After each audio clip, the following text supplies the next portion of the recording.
देखा ई कोनो लड़की भी अपन बेचे का सामान लेके निकलल, लड़का कुछ देख करके लहरिया तरन की का हो। जब देखा तब कुछ नया नया फ्लेवर लेके निकलते रहे लो। तो लड़किया कहती है कि क्वालिटी न हो, समझावती है का कहे, छोटी मोटी चीज के हजार गहकी, चिखले बाजे भी उलेला महकी।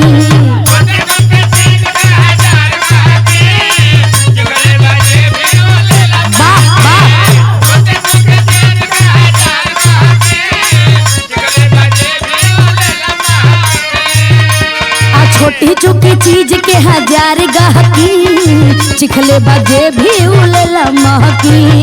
तब लड़का कहे, एहो मन रखनी हम नहीं चिखनी, एहो मन रखनी हम नहीं चिखनी, तू तो मंगला पदे तारू नाव भर, आ रखले है बाड़ू पाव भर, हिलावले है बाड़ू काम भर, हिलावले है बाड़ू काम भर।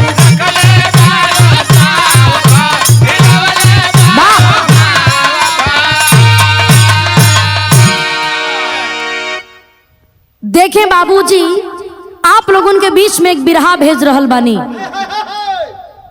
PS media enterprises YouTube channel के माध्यम से आप लोगों के बीच में बिरहा एक कांड जा रहल बा। आप लोग सुन करके जैसे हमेशा हमरा के प्यार दुलार दे ही ले, वही तरह प्यार दुलार आशीर्वाद जरूर दे और इस चैनल के सब्सक्राइब करब। कहना है मास्टर साहब,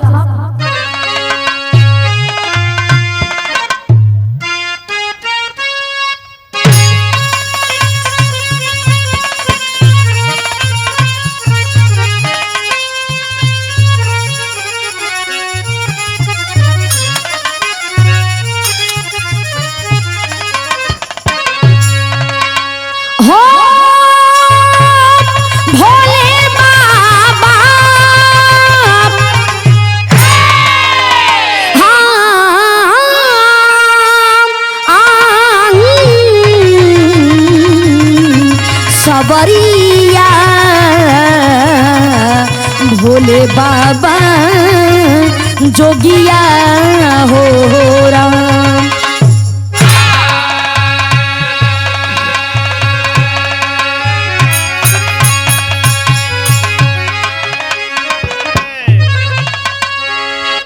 गौर करेंगे बाबूजी, आज के जमाने में किसी का विश्वास नहीं रहा। कौन अपना है कौन बेगाना है, स्वार्थ में पड़ करके कब के केकरा परिवार कर दी एकर कोनो गारंटी नहीं बा। चाहे आपन बेटा बेटी होके, आपन पत्नी होके, आपन भाई होके, आज के जमाना में के केकरा पर विश्वास करी। बड़ा दर्दनाक की कहानी बजरा गौर करी हन। भूमिका के लाइन से कहना है मास्टर साहब, मेदनी का पति देख कर पाप को,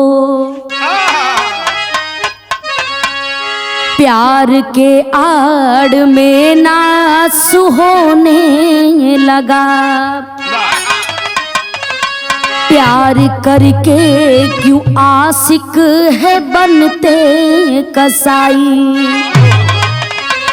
कैसे उद्गार मानसिकता खोने लगा,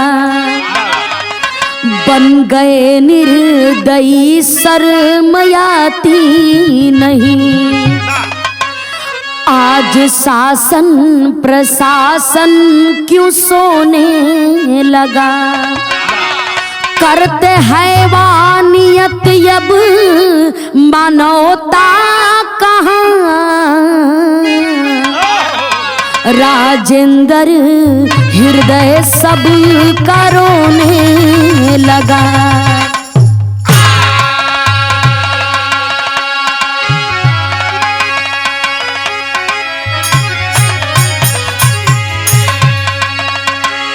आज के दुनिया के सबसे बढ़िया बीमारी कोनो बात हो, प्यार का बीमारी हो। आई प्यार प्यार ना बाबू, आज के दुनिया कई व्यापार हो चुकल बा। लोग प्यार के आड़ में आ करके कितना कितना पाप करत हुवन कि आदमी सोच के भी एक आंकड़ा ना लगा सकेला। क्या यही प्यार है? कहना है मास्टर साहब, यहाँ एक लाइन गजल का लाइन हो।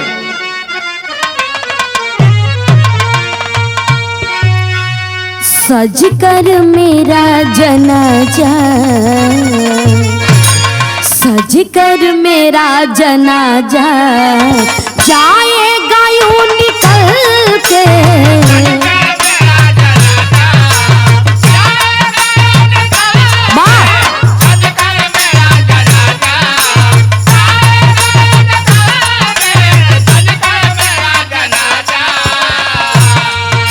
सज कर मेरा जनाजा, जाएगा यूं निकल के।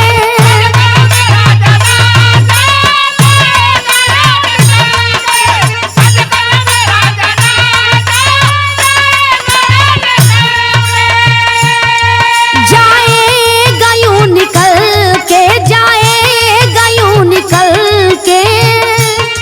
मेरी कब्र पे तू आके, मेरी कब्र पे तू आके रो लेना हाथ मल के।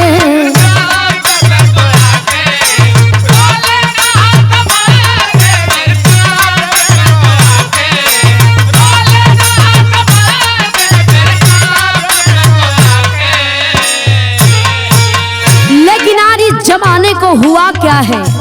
कहना है क्या? क्यों पाप बढ़ता जाता, क्यों पाप बढ़ता जाता, पापी बना जमाना।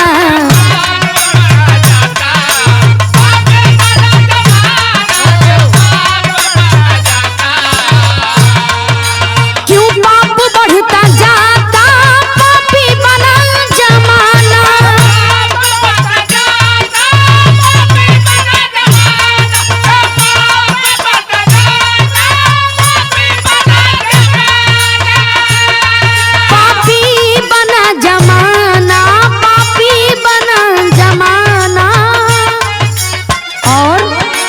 पहले तो अपना बनके,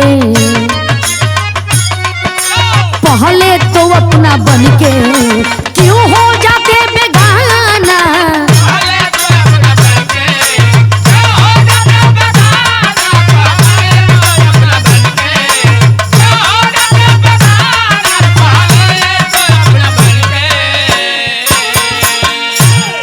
ये कहानी बा कहाँ की कहानी की शुरुआत हो गई। कैसे मास्टर साहब?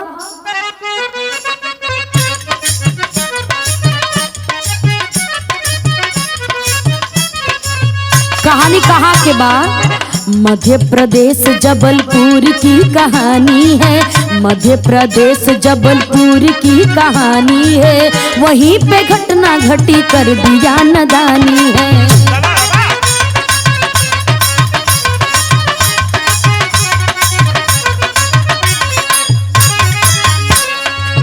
ठीक जबलपुर मिलेनियम कॉलोनी है, ठीक जबलपुर में मिलेनियम कॉलोनी है। राजकुमार पति आरती सलोनी है।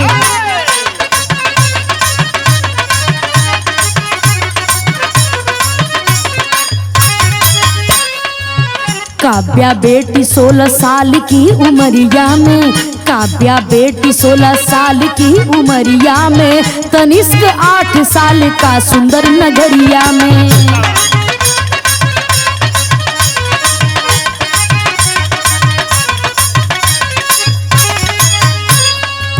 पूरा परिवार बैसड़ों में पहुंच जाई हो। अचानक दर्द आरती के मौत पाई हो।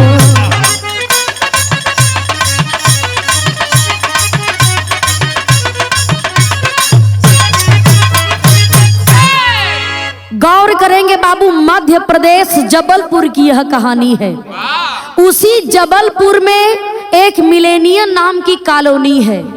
उसी मिलेनियम कॉलोनी में एक छोटा सा परिवार रहता था, जो परिवार के मुखिया का नाम है राजकुमार, जो रेलवे में बाबू अधिकारी थे, और उनके पत्नी के नाम बा आरती देवी। दोनों पति पत्नी के जीवन बड़ा सुखमय बीत रहल बा। दोनों के गोद में मालिक 2 गो औलाद देले हुवन, एक लड़की और एक लड़का। बड़ी बिटिया बाड़ी जेकर नाम बा काव्या, जेकर उम्र बा 16 साल, और बेटा छोट बा जोने बेटा के नाम बा तनिष्क, और तनिष्क उम्र बा मात्र 8 साल के। तनिष्क मुन्ना बड़ा अपने परिवार में खुशी खुशी जीवन बितावत हुवन। काव्या बहन भी अपना भाई के पा के बड़ा खुश बाड़ी। एक दिन का बाद बाबू राजकुमार जी के अचानक प्लानिंग बनल कि पूरा परिवार हमनी के चल के वैष्णो माता के दर्शन करे जाल जाई। दोनों बेटा बेटी, दोनों पति पत्नी बाबू वैष्णो धाम दर्शन करे खातिर गईलन। दर्शन भइल बा, अचानक राजकुमार जी की पत्नी आरती की तबीयत खराब हो गई। जब तबीयत खराब भइल बा ए बाबू देखें, और इतना बिजोड़ पेट में दर्द उठल बा कि हॉस्पिटल ले जा करके एडमिट जरूर करौलन, लेकिन आरती ये दुनिया के छोड़ करके चल बसलीन। आरती जब दुनिया के छोड़ करके चल बसलीन बाबू, आज राजकुमार रोवत हुवन, आ दोनों बेटा बेटी रोवत हुवन। कैसे मास्टर साहब?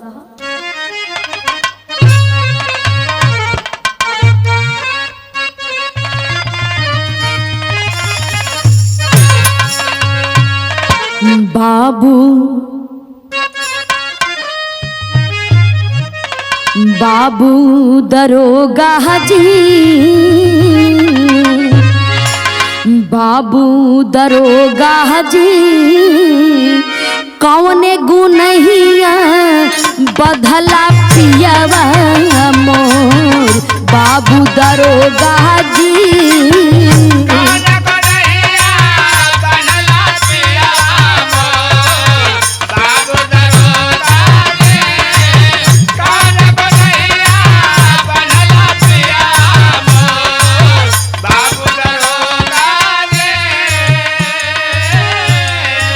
लेकिन आज राजकुमार अपने पत्नी आरती के लाश के लेके रोवत हुवन। कैसे?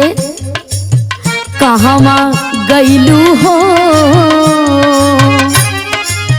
कहवा गईलू हो राजकुमार जी, रोह में यसुआ गार, कहवा गईलू हो।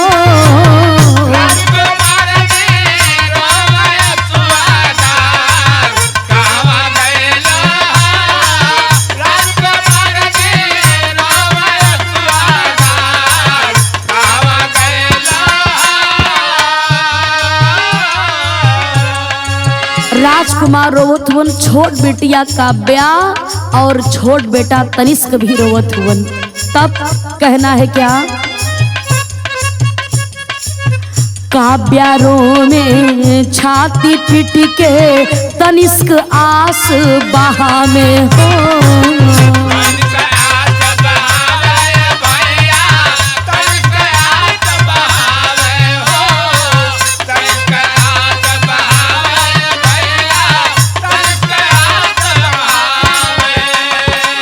लाश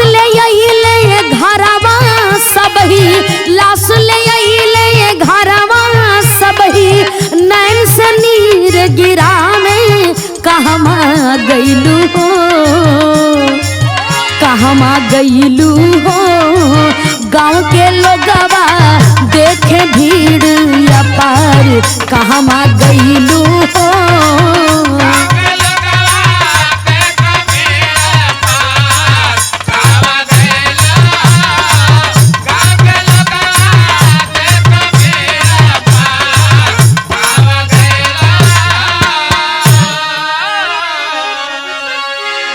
ए बाबू देखें, आखिर में ए दुनिया के आरती छोड़ करके चल बसनी लाश मिलेनियम कॉलोनी में उनका घरे आइल हो। गांव के लोग इकट्ठा भइलन, सबके आंख में आंसू बा की जिंदगी बड़ा छोड़ जियलीन, अचानक दुनिया छोड़ करके चल गलीन। आज ई दोनों बेटा बेटी टुअर टुअरी हो गईलन।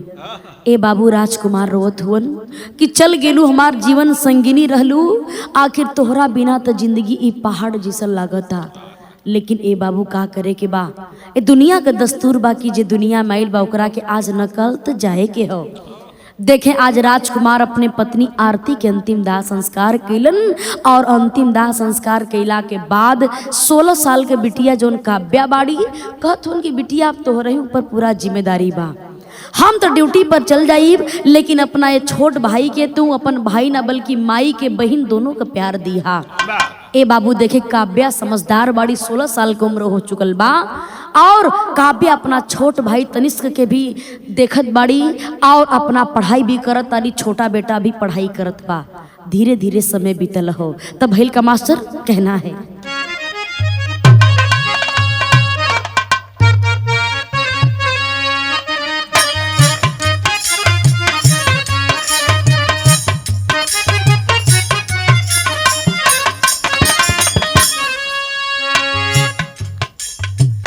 कुछ दिन बीते लागल काम धंधा चेते लागल, काम धंधा चेते लागल, ड्यूटी पे गईले राजकुमार जी। ओही के रहल एक मुकुला लाला नामा रे, मुकुला लाला नामा हो, काव्या से दोस्ती कैले प्यार जी। देखले पड़ोसिन एक झगड़ा लगावली अरे, झगड़ा लगावली हो, राजकुमार कैले विचार जी। ए बाबू देखें पत्नी के अंतिम दाह संस्कार कैलन, घर परिवार के चेत करके अपना बिटिया के समझलन कि बिटिया हमके ड्यूटी पर जाए के पड़ी, न जाइब न कमाइब ताकि तुम लोगन का देख रेख के करी। आप तो हर माई ए दुनिया में न बाड़ी। आज वह बाप राजकुमार अपना बेटा तनिष्क के अपने गोदी में उठौलन, समझावत हूँ कि ए बेटा दीदी के तंग मत करी, हलाल हम बहुत जल्दी छुट्टी लेके फिर घरे जरूर आई, अच्छा से लोग पढ़ाई करिहा, मिल मिला के बढ़िया से रहिहा, यदि कोनो दिक्कत हुई तो हमके फोन करिहा। अगल बगल के भी लोगन के बता दिलन कि भैया अब हम ड्यूटी पर जात बनी, तनी हमरे बेटा बेटी के लोग देख रेख करत रहिहा। ए बाबू सब समझा करके राजकुमार अपना ड्यूटी पर चल गईलन। जब ड्यूटी पर गईलन यहर देखें काव्या पढ़ाई करे जात बाड़ी, छोटा भाई भी पढ़ाई करे जात बा, लोग घरे आवे आराम से खाए बना के पड़ल हुवन। तब तक वही कॉलोनी के 2-4 घर के बाद एगो घर रहल और वही घर के एगो लड़का रहल, जौने लड़का के नाम बा मुकुल। जौने स्कूल में बाबू काव्या पढ़त तारी वही स्कूलवा में वो मुकुल नाम का लड़का भी पढ़त रहल। और देखे काव्या से बड़ा गहरी दोस्ती भइल बा। जब दोस्ती भइल मुकुलवा समझ गल कि काव्या के घरे तो माई बाबू केहू हइये नहीं हो, तो कहा न जाके तनी हम भेंट घाट कर ले। देखे रोज का काम यह रहल, स्कूल से मुकुल भी आता था, काव्या भी आवत बड़ी, आ कबो कबो समय देख करके वह मुकुल काव्या के घरे भी आना जाना शुरू कर देहलन। जब आना जाना शुरू कर देहलन अगल बगल के पास पड़ोस के लोग देख करके जरे लगलन कि ई जौन मुकुल नाम का लड़का ही एक नंबर का अवर्रा बा, ई स्कूल में भी पढ़ाई करे जाला तो फालतू काम करी, ई खाली मोबाइल लेके उड़त रहेला, ई काव्यवा के चक्कर में कब से फंस गई। देखें बाबू यहाँ तक की बात इतना आगे बढ़ गई कि दोस्ती कब प्यार में बदल गई यहू के यहू जान न पैलस। अब काव्या भी दिलो जान से मुकुल के प्रेम करे लगलीन और मुकुल भी दिलो जान से काव्या के प्रेम करे लगलन, साथ में जिए मरे के कसम खाए लगलन। लेकिन बगलिए में एगो पड़ोसी रहलीन, अब उनके देख ना जात बा। सोचा तारी कि राजकुमार भाई कलन के हमरे परिवार का देख रेख करिहा, लेकिन इनकर बिटिया जौन कर तारी ठीक नहीं बा। तुरंत राजकुमार के यहाँ फोन लगौलीन, कलीन कि भैया हो अपने बेटा बेटी के छोड़ के जरूर गईल बड़ा, मुकुल नाम के लड़का बा, अब पूरे शहर भर का नंबर 1 का आवारा भी हो, लेकिन पता न कैसे तोहरे लड़की को ओकर दोस्ती हो चुकल बा, हमेशा तोहरे घरे आवत बा, 2 घंटा 4 घंटा रहत बा, तोहार तो बेटा छोट बा के का दिमाग बा का ज्ञान बा। ए भैया यदि तू घरे ना आईबा तो शायद तुहार घर बर्बाद भी हो सकेला, कुछ ऊंचा खाला हो जी तो हमनी के दोस्त मत दीहा, काहे से तुहार बिटिया सयानी हो चुकल बाड़ी, कोनो अबोध नहीं बाड़ी। इसी बात को सुन करके राजकुमार तुरंत फौरन छुट्टी लेके अपना घर में आइलन है और आके कैलन का गीत लगल मास्टर साहब। एक कुल गीतन का कोनो जोड़ नहीं बा बाबू। एक गीत के स्वर्गीय रामदेव गुरु जी गावे कैसे, अरे झूलनी पौड़ानी जहाजिया उड़ादा, अरे जहाजिया उड़ादा हमार पाए जे पूरा जहीरा जड़ादा।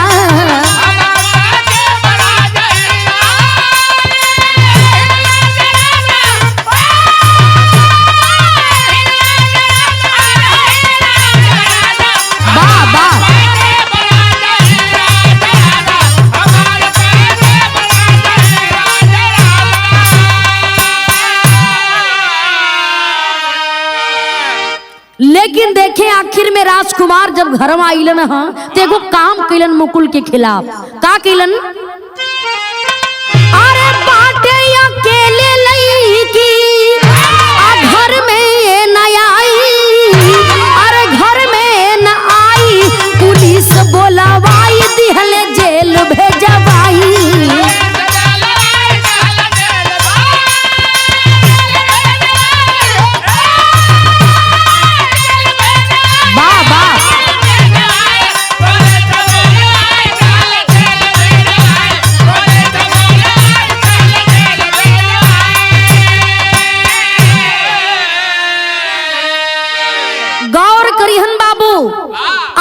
के मुकुल के खिलाफ राजकुमार जी थाना में रिपोर्ट लिखौलन कि हमरा बिटिया के आके तंग करता, घर में केहू ना बात एकरा आइले के का जरूरत हो।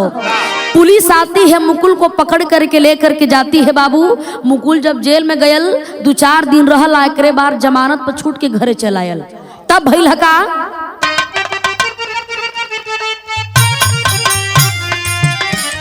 रेलवे के नौकरी से भइले रिटायर,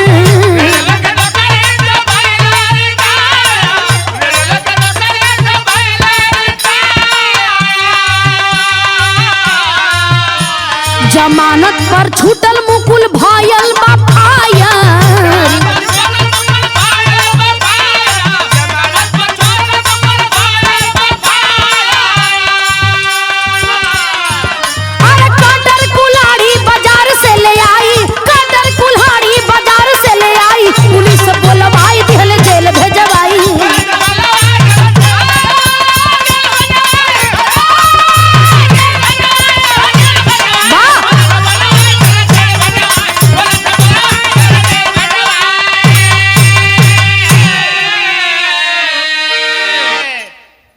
गौर करेंगे बाबू, मुकुल जेल में गईल ह, 2-4 दिन रहल, जमानत पर छूट के आइल बा। जब छूट के आइल, वो शहर के लोग ताना मारत होन, वो कॉलोनी के लोग ताना मारत होन कि का हो रोज रोज मारे चौकवासल जात रहला का बेवा से मिले खातिर। आ देखा ओकर बाप सरकारी खुदे नौकरी करला, ओकर पास इतना रुपया है कि जवन चाही तवन करी, तो के जेल में भेजवा देलस मर्दवा, तोहार इज्जत का रह गईल। कुल तरह तरह का संगी साथी ताना मारत हुन, अब मुकुलवा के बर्दाश्त ना होत बा। तरस की गुस्सा मत दिलावा सो, जब मौका आई तो हम दिखा देब कि कितना हमरे अंदर ताकत बा। हम काव्या से बेइंतहा प्यार करीला, मोहब्बत करीला, अपने काव्या खातिर हम कुछ कर सकीला। लेकिन ओकर बाप जो इतना भारी बेइज्जती कैले बाना, एकर बदला भी समय आई तो जरूर ले। कुछ दिन बीतल बाबू, देखें राजकुमार जी अपने सरकारी नौकरी से रिटायर होते हैं। जब रिटायर हो करके घरे अइलन, घरे आ करके अपने परिवार में रहे लगलन, पेंशन मिलत बा, जिंदगी सुखमय बीतत बा। तब देखें मुकुलवा के गुस्सा चढ़ल बा। जब रास्ता पकड़ करके राजकुमार मार्केट में जाए, कहीं रास्ता में मुकुल दिखाई दे तो राजकुमार जी देख करके हमेशा ओके जले का काम करें। अब मुकुलवा सोचे लागल कि जब लेकर बाप रही तबले हम काव्या से मिल भी न पाई।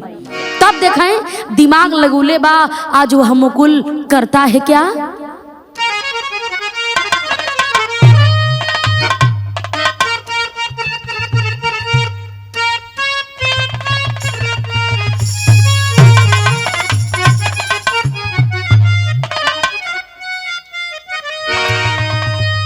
गौर करिहन बाबू, आखिर वह मुकुल अपने मन में विचार बनाता है कि कभी मौका मिलल यदि तो अपने रास्ता से ओकरा बाप के जरूर हम हटाई। देखें समय बा करीब सुबह का समय बा और एक दिन पहले ही मुकुल तैयारी बना करके और देखें करता है क्या।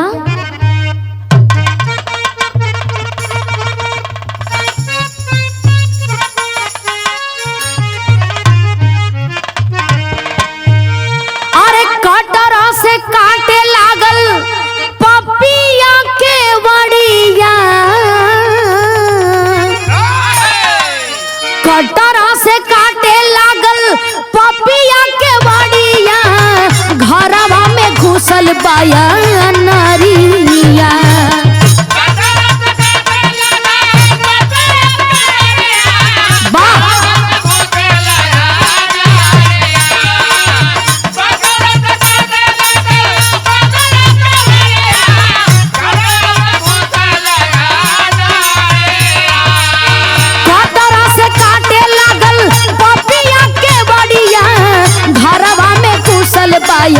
नारिया अरे पहुँचल रसोई घर में सुन के आवाजिया, सिरावा पे मरले कुल्हाड़िया।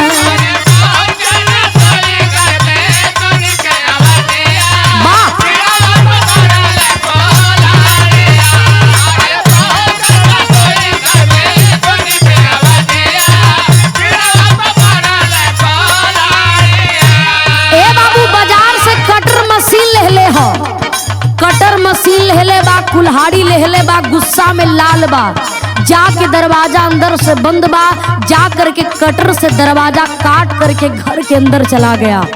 राजकुमार जी किचन में हुवन, बेटा बेटी के मदद भी करत हुन, कुछ बना बना के खियावे का भी काम रोज करें। किचन में है राजकुमार जी, आवाज को सुनते हैं, आते हैं, तब तक वह पापी कुल्हाड़ी चलाता है राजकुमार जी के सर पर। तब भइला का सुनी के आवाज आयल तनिष्क ललनवा, बापू बेटवा के लिहले जानवा।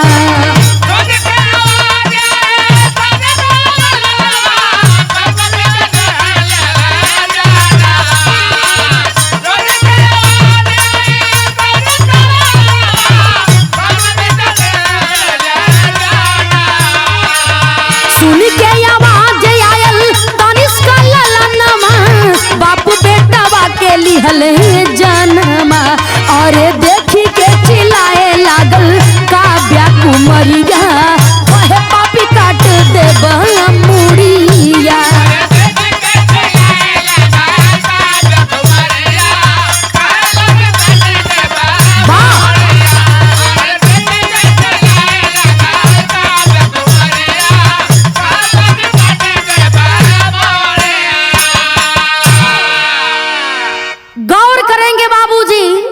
देखे जैसे ही किचन से निकल करके बाबू राजकुमार जी आवत हुन, वह पापी गद्दार मुकुल नाम का वह लड़का हाथ में कुल्हाड़ी लिया था और जा करके राजकुमार जी के सर पर वार करता है।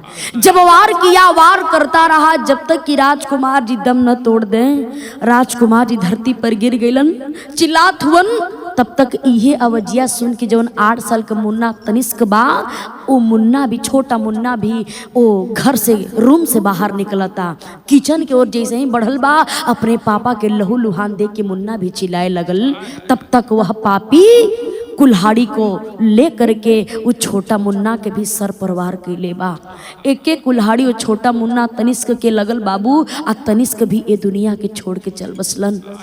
तुरंत वहीं पर राजकुमार बाबूजी भी दुनिया के छोड़ के चल बसलन बाबू, और छोटा मुन्ना तनिष्क भी ये दुनिया के छोड़ के चल बसलन। आज ये दृश्य के जब घरवा से निकल के दौड़ के आके काव्या देखत बड़ी, देख के घबरा गईलीन। मुकुल, ए तूने क्या कर दिया? ये बात के सुन करके बाबू मुकुल कह लगल कि क्यों परेशान हो रही हो, मैं वही किया हूँ जो उचित है। तुम्हारा बाप हमारी बहुत बड़ा बेइज्जती किया था ना, इतने नहीं, तोहरा के देखले कितना दिन हो गए, हम एकदम पगला गई रहलीन। हमरा के रहना जात ले से कली कि चाहे कुछ भी हो जाए, जबले तो के देखम ना तब तक हमके चैन नहीं आई। तू आज बाप बाप करता रू, तोहरे बाप के चलते हमार बहुत बढ़िया बेइज्जती भइल बा। आज ज्यादा बोलबू तो हम तोहरे मुड़ी के भी काट दे। डर से चुप हो जाती है काव्या। तब भइल का टेरी कलाई लगल।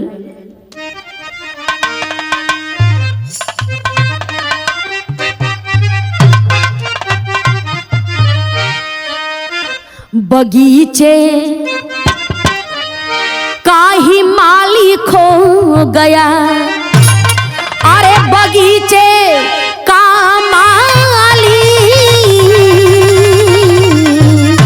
बगीचे का ही माली खो गया, फूल मुरझा गया जब टूट गई वह डाली, अरे हाँ डाली, अरे हाँ डाली। गौर करेंगे बाबूजी, देखे आखिर में आज दोनों बाप बेटा है दुनिया के छोड़ करके चल बसलन।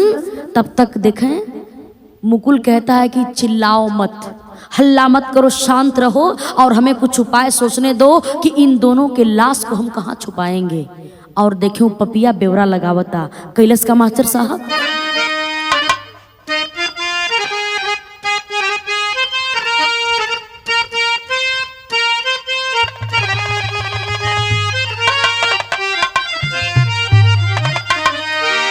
पोलोथीनिया में दोनों अलसिया के ये भरे लागल,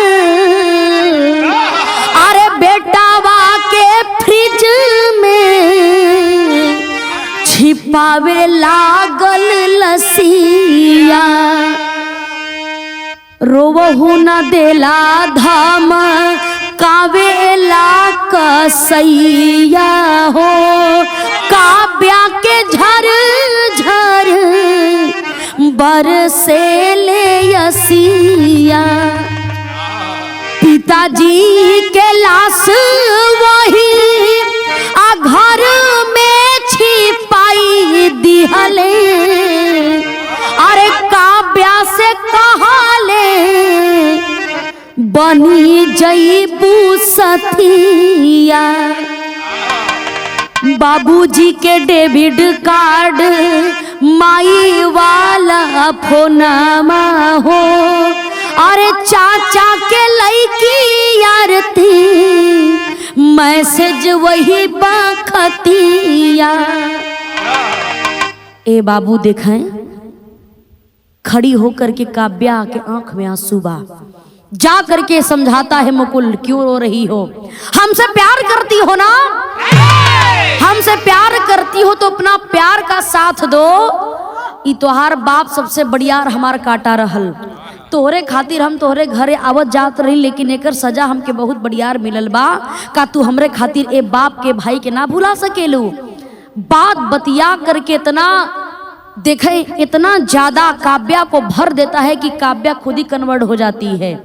सोचे लागल कि बात तो ठीक है कहत बा, एकरहू बिना तो हम ना जी पाई। बारे वह लड़की कहता है सुनो, तुम चिंता मत करो, तुम कहीं से नहीं फंसोगी, तुम कहीं से नहीं फंसोगी। कहता है कि अपने घर का फोन लाओ, अपने माई का मोबाइल ले जाके काव्या मुकुल के देहली नहा, मुकुल उसी के मोबाइल से मैसेज करता है, मुकुल काव्या के मोबाइल से मैसेज करता है। बाबू कलश की सुना, हम तोहरा के कुछ होखे ना दे, तू चिंता मत करा, हमरे साथे रहबू, लेकिन जवन भी होई तो हम ही सहब, तो के एगो खरोच तक ना आवे दे। कहता है कि अपने चाचा चाची के यहाँ मैसेज करो और लिख दो कि हमारे साथ एक लड़का है मुकुल नाम का, और वही तुम्हारे भाई का और तुम्हारे बाप का कत्ल किया है और हमारे साथ रह रहा है, यही मैसेज करके लिख करके भेज दो। ये बतिया सुनला के बाद दिखे मोबाइल को हाथ में लेती है काव्या, अपने चाचा के लड़की जेकर नाम आरती रहल, चाचा के लड़की के भी नाम आरती रहल। बाबू आरती को काव्या मैसेज करती है कि एक मुकुल नाम का लड़का जो हमारे बाबूजी का कत्ल कर दिया और हमरे छोट भाई के कत्ल कैले बा, और इसी घर में लाश को छुपा दिया है, और वो लड़का हमरे साथे ही बा। ए चाचा चाची यदि चाहे जितना जल्दी हो सके एकरा के सजा दियावे का काम करी हा। यह मैसेज भेज देती है काव्या आरती के पास, और आरती वो मैसेज के पढ़ लेलिन, और मैसेज भेजवाने के बाद वह मुकुल अपने साथ में बड़ी बड़ी पॉलीथीन भी लेकर के गया था। बाप के लाश को पॉलीथीन में भरा और उसी घर में छुपा देता है, और जो छोट भाई तनिष्क बाड़न ना, वो तनिष्क मुन्ना के लाश के ले करके पॉलीथीन में बांध करके और फ्रिज में ले जा करके डाल दिया। आज जब फ्रिज में डलले बाहो बाबू देखें करता है क्या, मास्टर साहब कहना है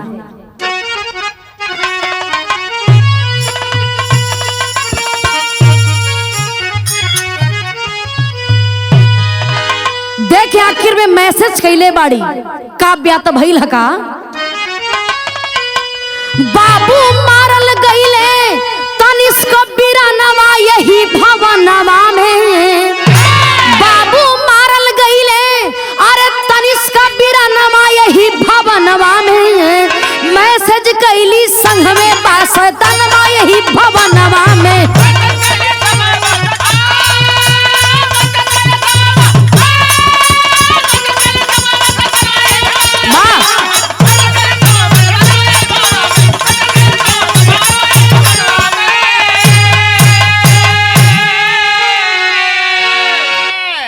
गौर करेंगे बाबू।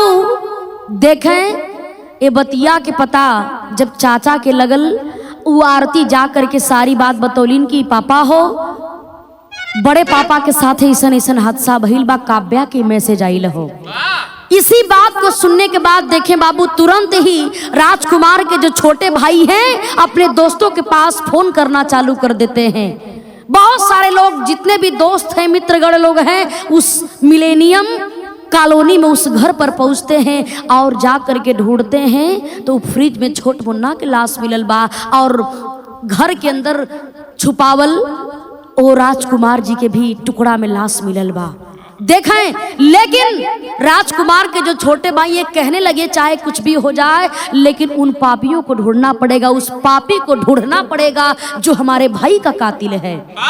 ए बाबू और इधर कत्ल करके और तुरंत कहता है मुकुल कि जितना भी तुम्हारे पास पैसा है पैसा ले लो और चलो हम लोग भाग जाते हैं और ऐश की जिंदगी जिएंगे।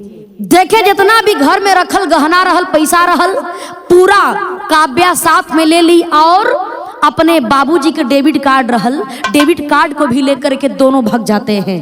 जब भाग गए बाबू इधर पुलिस आकर के जांच पड़ताल करे लागल ढूंढे लागल लेकिन कहीं पते नहीं लगत बा। तब भइल का आल्हा के लाइन से कहना है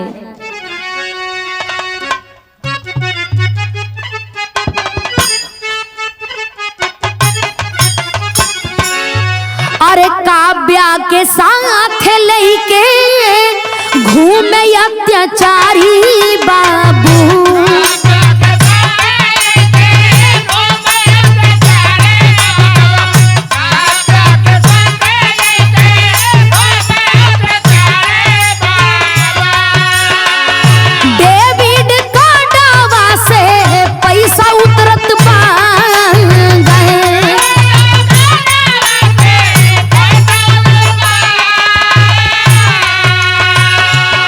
उत्तराखंड घूमे बंगाल सहरिया भैया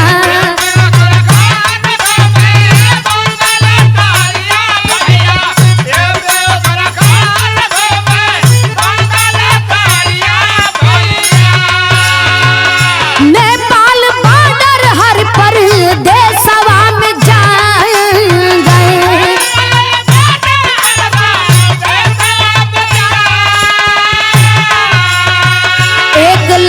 1,28,000 रहे गाड़वा में भैया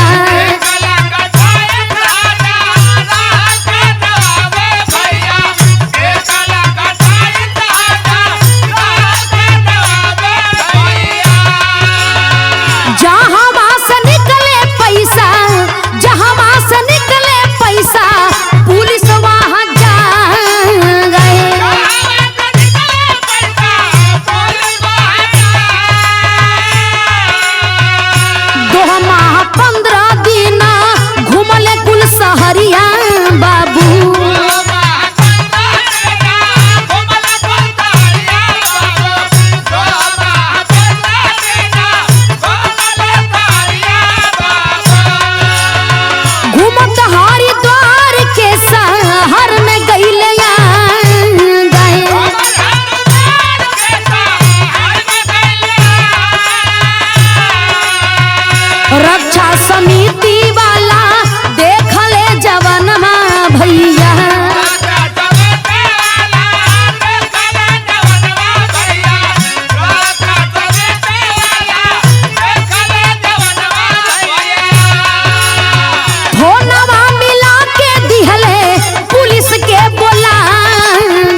करिहन। डेबिट कार्ड को लेकर के काव्या और मुकुल भगे थे। देखे पूरा रुपया पैसा गहना गुड़िया बेच देला के बाद जब खत्म हो गई तो डेबिट कार्ड का लोग प्रयोग करने लगे। लेकिन घरवा बाबूजी के मोबाइलिया से कांटेक्ट बा नंबर कांटेक्ट बा कि केहू कार्ड से पैसा उतारे तो तुरंत मैसेज बाबूजी के मोबाइलिया पर चल जाए, यानी राजकुमार के मोबाइल पर मैसेज चल जाए कि पैसा ही कहाँ से उतरता। देखें पुलिस उस मोबाइल को लेती है और जहां जौने शहर में लोग घूमे का काम करे, यूपी से उत्तराखंड और बंगाल शहर यानी कोनो शहर बाकी न बा, हर जगह पर घूमे के लोग काम करें। उत्तराखंड में जा करके जब पैसा उतारते थे बाबू, जौने एटीएम से लोग पैसा उतारे वहां से मैसेज तुरंत जाता था उस मोबाइल पर और तुरंत फौरन पुलिस वहां पहुंच जाती थी।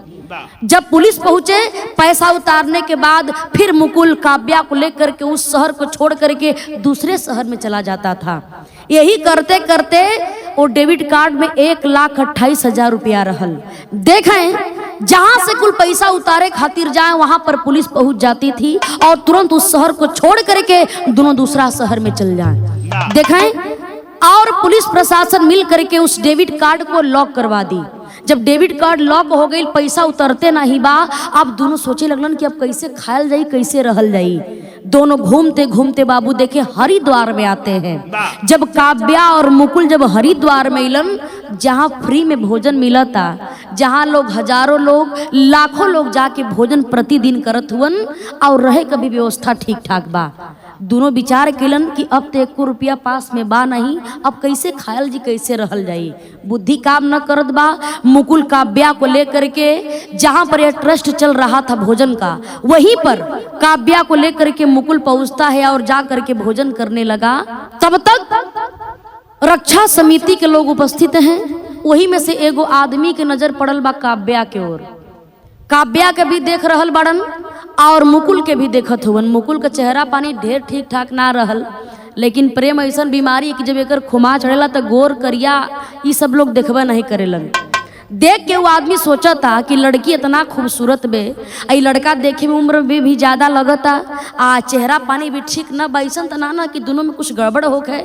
जब हो के तबे मुकुल कुछ न कुछ काव्या के कहे, काव्या दोनों यानी दोनों में कुछ न कुछ तकझक होखल करे। देख करके वो आदमी आंकड़ा लगाता है कि कोई ऐसा तनाना बाकी नन दोनों में पड़ती ना कोनो गड़बड़ बात होके। देखे बाबू देख करके समझ गया कि ये दोनों घर परिवार के राजामंदी से नहीं आयल हुए, ये लग रहा है कि दोनों भाग करके आए हुए हैं। तुरंत ही वह रक्षा समिति के जो आदमी था तुरंत पुलिस को फौरन फोन करता है। वहीं पर तुरंत पुलिस आती है। आज जैसे ही पुलिस आइल बा आके मुकुल से भी पूछताछ होके लागल और काव्या से भी पूछताछ होके लागल। आप देखें काव्या का दिमाग ना काम करता, देख करके गनगन गनगन कांपे लगली ना। लेडीज पुलिस भी साथ में बात डांट करके पूछती है, बताओ तुम क्यों भाग कर यहाँ पर आई हो, क्या तुम्हारा नाम है। पूरा एड्रेस पता देखे, पूरा एड्रेस पता काव्या बताती है। तुरंत वहां की पुलिस जबलपुर फोन करती है कि 2 लड़के लड़कियां हैं जो हमारे साथ हैं, जो जबलपुर के रहने वाले हैं। लड़के का नाम मुकुल है और लड़की का नाम काव्या है। जब इस बात को वहां की पुलिस प्रशासन सुनती है, कहने लगी जो साथ में लड़का वह लड़का बाप बेटा के कत्ल को करके दोनों भागे, उसको फौरन पकड़ लिया जाए। सारी बतिया पुलिस प्रशासन जब बताती है बाबू, और देखे जब पुलिस हरिद्वार की पकड़ती है कहे लागल कि तब इन दोनों को जबलपुर भेजना पड़ेगा। ए बतिया के जब मुकुल सुनले वो ना बहाना खोजे लागल, कहे लागल कि साहब ठीक बा जबलपुर जाए के बा कोनो दिक्कत नहीं बा, लेकिन हम तनी कुछ सामान रख ले बाड़ी, हम जा तनी जैसे ही सामान के लेकर के आई तो हमनी दोनों के वहां पर जबलपुर भेज दिया। देखे आज यही बात सुन करके पुलिस कहती चलो कोई बात नहीं, इतना बढ़िया से सफाई दे करके वो मुकुला बतियौले हो, सामान का बहाना करके मुकुल उसी हरिद्वार में पुलिस को चकमा दे करके भग गया। लेकिन काव्या रह जाती है बाबू। तब जबलपुर से पुलिस जाती है और काव्या को पकड़ करके लोग जेल में लाते हैं। जब जेल में लेकर के इलन तो भइल हका मास्टर साहब,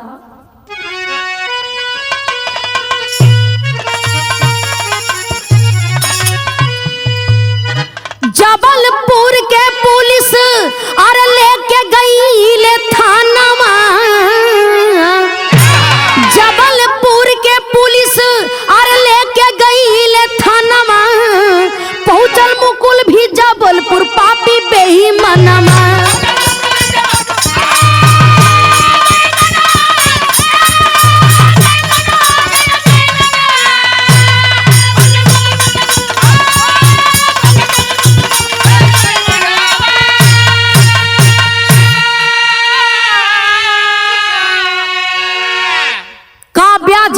जाती है और जबलपुर की पुलिस काव्या को अरेस्ट कर ली बाबू।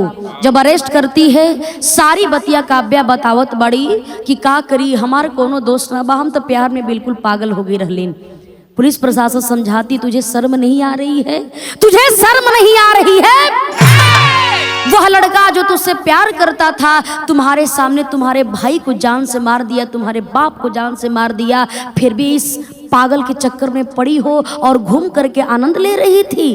ए बाबू 2 दिन 4 दिन बीतल, अब मुकुलवा एकदम पगला गई हो। मुकुलवा के पता चल गई कि जबलपुर थाना में काव्या बंद बाड़ी। अब प्यार में इतना व्याकुल, इतना पागल हो चुकल बा, सोचे लगल कि हम जी न पाई। देखें, सोचे लागल कि आखिर जब ओकरे खातिर इतना कुछ ड्रामा भइल बा, इतना कुछ हो गईल, तो हम काव्या से 1 मिनट दूर रहिए ना सकीला। इहे कुल सोच के वो जेल में गईल बा और जा करके सरेंडर कर दिया। कहता है कि इसके बाप का और इसके भाई का मैं ही कत्ल किया हूँ। और देखे बाबू, दोनों को पुलिस पकड़ करके और जेल में डाल देती है। तो ई प्यार के प्यार ना कहल जाला, एक व्यापार कहल जाला कि प्यार के आड़ में यानी कुछ भी हो जाए तो आदमी पागलपंथी में का करे का काम करत हुवन। तो कहानी खत्म भइल। आखिरी लाइन में कहना है, गुरु बिहारी गुरु रमन श्यामा भय स्वर्ग के वासी,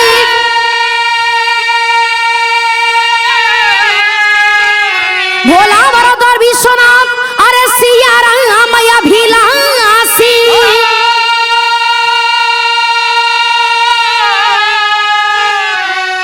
बगीचे का ही मालिक हो गया, अंशिका राजेंद्र पे दया करा है कांगली।